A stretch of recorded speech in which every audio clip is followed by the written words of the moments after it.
Les Monarques et la Ville de Lévis seront les hôtes du 21 au 25 août prochain des championnats provinciaux de baseball midget AAA. Récemment était tenue la conférence de presse qui lançait les activités. MaximumSport.tv était présent. La crème de la crème. Voici ce que Lévis verra sous ses yeux lors du championnat servant de séries éliminatoires afin de déterminer la meilleure formation de baseball midget AAA. Ayant déjà tenu ce bel événement en 2009, le comité organisateur ne se retrouve pas en terrain inconnu. Toutefois, la charge de travail reste énorme. On reçoit 12 équipes de joueurs. On s'attend que les parents soient très présents, leurs familles, leurs amis. On s'attend que la population de la ville de Lévis vienne nous encourager. On a appris notre nomination par Baseball Québec au mois de janvier, en fait. Et le temps de s'organiser, on avait déjà quand même certains joueurs qui étaient vétérans. Donc, on pouvait compter sur l'aide de ces parents-là. Mais autrement, l'équipe n'était pas finalisée. Donc, on était à petits pas au départ. En 2009, il y avait quand même eu environ une approximation de 3000 spectateurs durant les 4 ou 5 jours de tournoi qu'il y avait eu. Ça fait que les gens savent quand même que l'événement est bien organisé et puis c'est dynamique. Donc, c'est ce qu'on veut faire, c'est ce qu'on veut reproduire également cette année.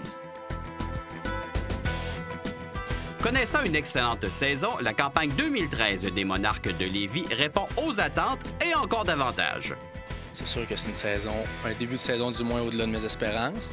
On s'attendait à une bonne équipe cette année, étant donné qu'on avait 13 joueurs de retour. Ceci dit, commencer avec 15 victoires, 0 défaites, c'est sûr qu'il n'y a pas de grandes équipes au monde qui vont s'attendre à avoir un début de saison de cette façon-là. Ce qui fait la différence présentement, c'est vraiment notre profondeur. On avait 3 lanceurs qui étaient blessés depuis le début de l'année, qui faisaient probablement partie de nos top 5 lanceurs. Puis il y a des jeunes qui ont pris la relève, il y a des gars qui lançaient un petit peu moins l'an passé qui ont pris la relève aussi. L'un des facteurs aidant au développement des Monarques repose sur la présence du programme Sport-Études, conjointement géré par Pointe-Lévis et Cardinal-Leroy. Le sport-études aussi est pour beaucoup. Les gars s'entraînent à l'année depuis plusieurs années déjà. C'est sûr que quand ils arrivent à 18 ans, ça fait déjà pour la plupart 5-6 ans qu'ils s'entraînent à l'année longue. Donc c'est sûr qu'ils arrivent à leur top de développement à 18 ans, en tout cas dans notre structure. Puis en même temps, c'est une équipe, on avait un plan de 2 ans un peu l'an passé quand on a choisi les joueurs de l'équipe. On savait qu'on avait une équipe jeune l'an passé qui allait créer des surprises.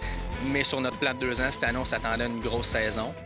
Revenons au championnat. Étant la formation haute, est-ce qu'on profite de l'événement pour s'amuser ou bien on sent une pression sur les épaules? C'est une pression supplémentaire que les autres, ça va leur faire plaisir de nous le rappeler qu'on est l'équipe haute. Mais pour nous, ça change. Tout ce que ça change, c'est que c'est du bonheur dans le sens qu'on a la chance de jouer chez nous, on a la chance de jouer sur notre terrain, avec notre vestiaire. Si les autres veulent nous mettre la pression, ça va nous faire plaisir, mais nous, la seule pression qui importe, c'est la pression que nous, on va se mettre. C'est clair, depuis le début de l'année, on a parlé une fois du championnat provincial au début de l'année, que c'était notre objectif ultime, mais depuis ce temps-là, on n'en parle pas. Les gens sont au courant de ça. Fait que peu importe que les autres veulent en parler, qu'ils veulent nous mettre de la pression, ça ne changera pas grand-chose. On sait ce qu'on a à faire, puis on en parle depuis tantôt, mais c'est notre philosophie depuis le début de l'année, c'est de vivre le moment. Donc, peu importe ce que les autres vont dire, ça ne changera pas grand-chose dans notre vie. Nous, ce qu'on veut, c'est jouer chaque game comme si c'était la dernière. Puis c'est comme ça qu'on fait depuis le début à date. Le côté monétaire étant le nerf de la guerre, il faut travailler sans relâche afin de trouver les sommes nécessaires. C'est beaucoup d'heures depuis février, en fait, où on travaille à mettre tout en place. Ce qui nous demande le plus de temps, je vous dirais, c'est la recherche des commanditaires. C'est très difficile de ce côté-là. Beaucoup d'entreprises s'associent à une cause en particulier. Alors, quand on arrive pour solliciter pour notre cause, on se fait souvent répondre non. Bon, là, ça entre petit à petit, mais c'est ça. C'est beaucoup de travail. C'est beaucoup de travail, oui, tout à fait. On a des partenaires qui sont très assidus, qui donnent des commandites aux Monarques d'année en année. Donc, c'est sur eux qu'on se fie beaucoup et sur les nouveaux qui acceptent de nous faire confiance. Finalement, Lévis verra beaucoup d'actions lors de cette période de l'année. En effet, le championnat de baseball ne sera pas le seul événement à tenir une grande place. Le Marathon des Deux-Rives tiendra plusieurs activités pendant quelques jours. Voici qui vient confirmer la vitalité de la Rive-Sud sur le plan sportif et de belles retombées pour la grande région. On se donne rendez-vous du 21 au 25 août prochain au stade Georges Maranda et au parc 4 saisons numéro 2, situé à Saint-Jean-Chrysostome.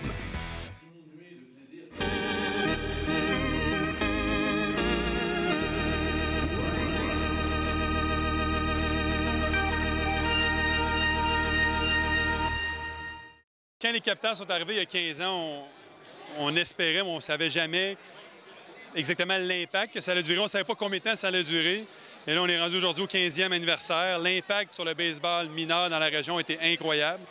Pendant que les expos quittaient ou allaient mal, puis que c'était négatif alentour du baseball dans la région de Québec, surtout grâce aux Capitals, on a continué à parler de baseball positivement. Puis évidemment, le virage dans les années de Michel Laplante, qui a amené un petit peu plus de Québécois, un sentiment d'appartenance meilleur encore que ce qui s'était fait précédemment. Donc, la présence capitale est incroyable. Tu as joué brièvement, mais tu as surtout été également entraîneur. C'était quoi d'avoir l'uniforme des Capitals sur le dos? Une grande fierté, évidemment. C'était quelque chose de prestigieux à l'époque. J'ai passé d'entraîneur midget 3 à entraîneur professionnel avec des joueurs qui ont un gros background baseball, un Michel Laplante qui avait un gros CV aussi. Donc, j'ai pris mon trou, mais j'ai adoré ça. Les joueurs ont été très, très gentils, très professionnels. C'était les grosses années d'aider l'Antigua, ces gars-là. Donc, ça a été une grande fierté d'aider les Capitals et de promouvoir le nom et l'uniforme. Tu crées à un moment donné que les joueurs, les vétérans te disent « Hey, là, t'arrives, tu veux nous montrer des choses, alors prends ton trou, comme on dit? » C'était ma grande crainte. Il suffisait juste de ne pas le faire, d'avoir toute une question d'approche. Je m'étais dit que j'allais être un petit peu plus, avoir l'approche, regarde, tu as eu une mauvaise apparition au bâton hier. Non, pas une mauvaise apparition, mais regarde, qu'est-ce qui s'est passé hier, qu'est-ce que tu en penses? Je laissais le gars parler. Comme ça, si jamais quelque chose de négatif, ça amenait de lui, non pas de moi. Puis j'étais disponible pour les gars. Un petit peu de vidéo aussi, donc le gars s'auto-analysait. Donc, je suis allé tranquillement. Puis je pense que c'était la méthode à faire, c'était les conseils que Michel m'avait donnés aussi. Puis en tant que jeune entraîneur, je pense que c'était la meilleure solution. En terminant, c'est quoi être dans une équipe de baseball à peu près 100 jours dans l'été? Les gens ne peuvent pas savoir, parce que dans le fond, même si tu es entraîneur, c'est pas difficile physiquement. Mentalement, oui, ça l'est, parce que ta concentration doit être là. Et ce que les gens ne savent pas, c'est souvent dans les journées de congé, tu es en voyagement, tu voyages la nuit, les hôtels, l'autobus. À l'époque, c'était pas l'autobus qu'ils ont présentement avec les lits, etc. Donc, mais ça passe tellement vite, ça a tellement été un bonheur que c'est super. Merci, JP. Merci.